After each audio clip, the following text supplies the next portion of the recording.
the federal government has set up a committee to carry out major changes to the National Youth Service Corps with the aim of making the scheme stronger, more useful to national growth, and better suited to the needs of Nigerian youths. This decision followed rising concerns about the safety of Corps members, poor facilities, and whether the NYSC scheme still fits into today's social and economic realities. Minister of Youth Development Ayodele Olawande said that NYSC has played an important role in building national unity and helping the growth of young people since its inception in 1973. The committee will review current NYSC policies, consult with people across the country, and suggest changes to laws, policies, and how the scheme is run. Well, the Rise News analyst Dayo Sobowale joins us now to discuss the terms of reference of this committee and what likely reforms should be carried out. Good afternoon, Mr. Sobowale. Many thanks for joining us. Good afternoon. It's a pleasure being here as usual. So if you were given the opportunity to guide this reform that we're looking to see, what would be the non-negotiables for you? Well, first we have to think of the relevance of the scheme to the Nigerian political system as it is now. It is over 50 years old. I was in the second set. Personally, I like it because I benefited from it. Although since I did national service over 50 years, I've not been to the place where I served. Wow. You get me? So it was an opportunity, like an opportunity of a lifetime, right? But it changed my attitude towards Nigeria. I saw Nigeria in a bigger light than just being a Yoruba, being a Lagos boy, and all that. So it's a scheme worth sustaining. Once you can secure, like they noted there, secure the lives of those serving. Because, you know, there is insecurity in many parts of the country now.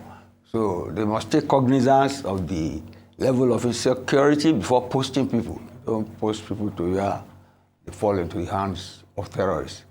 Yes, then, you see, at the serving level, there is need to change the attitude of the fresh Nigerians now, like you, fresh Nigerians.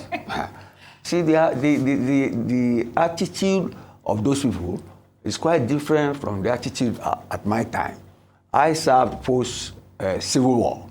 So reconciliation, reconstruction, those principles are at the back of our mind while I served. But this time around, the attitude of the youth, you know what I'm saying, is anti-government. They hate government. They hate governance. They hate any form of discipline because they are focused on human rights. Human rights at the expense of security, not minding whose ox is God. And it's a fallout from what is happening in the United States. Unfortunately or fortunately, in the United States, the human rights parameters are being dismantled by the new president. Do you get me? This diversity, equity, and inclusion, and teaching. See, I had a column in The Nation when this thing started.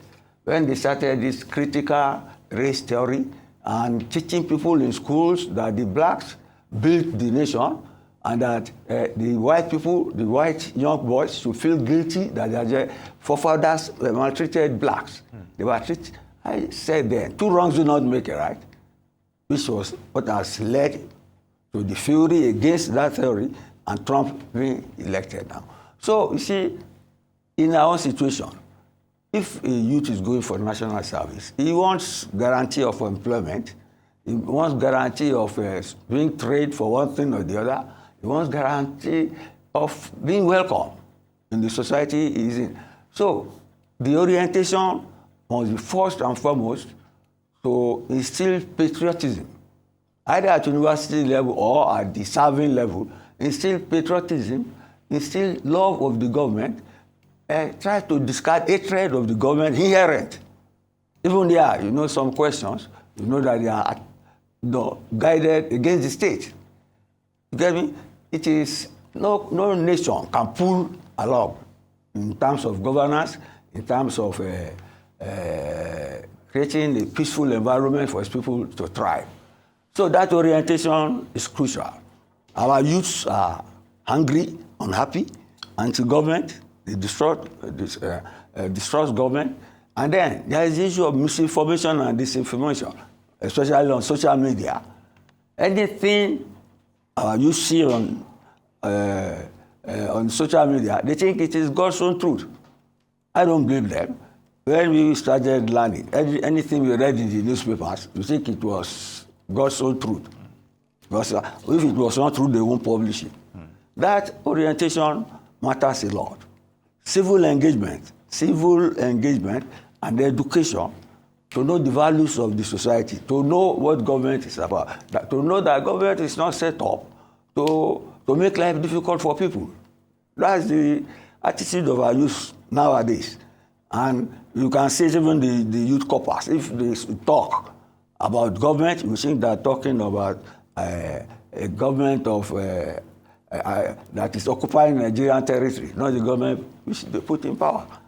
So that orientation is crucial. And I wish the minister well, but he should cooperate with he brought in the Minister of Education, which is okay. The National Orientation Agency too. They should pull out a program. Although unfortunately they have not told us, those in the committee, you get me? I felt they should have told us, or the ministry is involved in carving out this thing, because that will give us an idea of the mileage they will have, given the experience, the composition, inherent in the composition of the committee. But it's a step in the right direction. All right, Mr. Sobowale, you emphasize on the sense of patriotism that should be inherent in the minds of youth corps members, as it were, and that should be the age-long, sense of duty, a sense of belonging to those who are serving. But unfortunately, what you have is, most of the time, is gloom and despondency, complaints about the way they're being treated.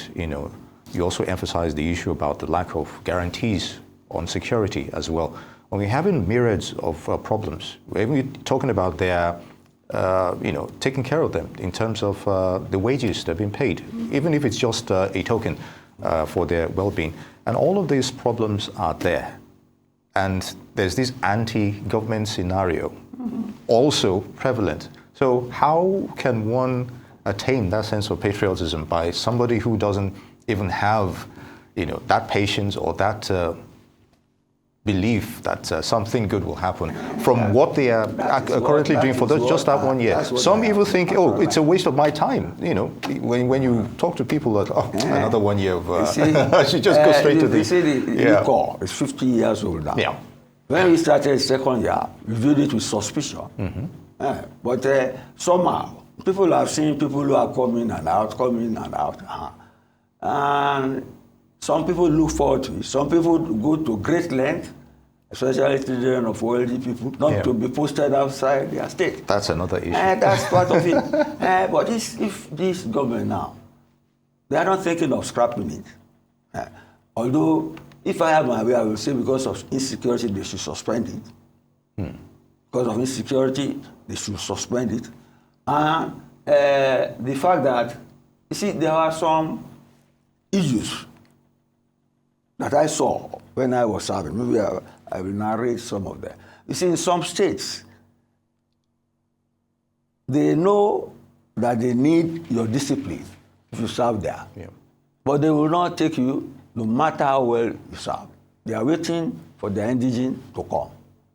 Do you get me now? That is part of our multi-ethnicity and the fact that you have a diversified country. But you see, the youth corps, while serving, should be given an opportunity to serve where he's serving. You get me? And they should be given a guarantee of employment. An enabling environment for them. It should not serve if there is no enabling environment. Well, we should suspend it then. His life is at stake. Yeah. All right. His life is at stake. And again, if you... Sorry, go on, please. And again, if you look at our federal character system, you see, I doubt if there's any state now that also not have universities, polytechnics, and so on. So the need for the concept is no longer there. Most states can have people to man their various institutions and their various educational, social, health institutions. I think there's hardly a state in Nigeria that doesn't have a university poly. So you see that the time of this youth college is coming to a close. That's what I'm trying to say. And we should be able to move along. Do you get me? The Americans before, they said if you are black and so on, they give you advantage, you are this and that. But they are canceling that out now. That's why they voted Trump in. So we too should be malleable, should be flexible, not just sustain ancient institutions that will not fit into what we are doing now, except just to keep the status quo. I don't buy it to that. It's a waste of money in that regard. But if there is job guarantee, there is safety of life and property, well, let's see what the committee carves out of it. But that is my own submission. Fantastic. I like the part where you said don't sustain ancient institutions at this time. And also when we were talking earlier on, you reminded me of Mark Twain's quote. No, what? When he said loyalty to country always, but loyalty to government when it deserves it. So it's definitely time to interact more with those who have recently gone through the scheme and have their insight there as well. Thank you so much, Arising's analyst, Mr. Dayo Sobowale, for doing justice to the topic. We appreciate your time.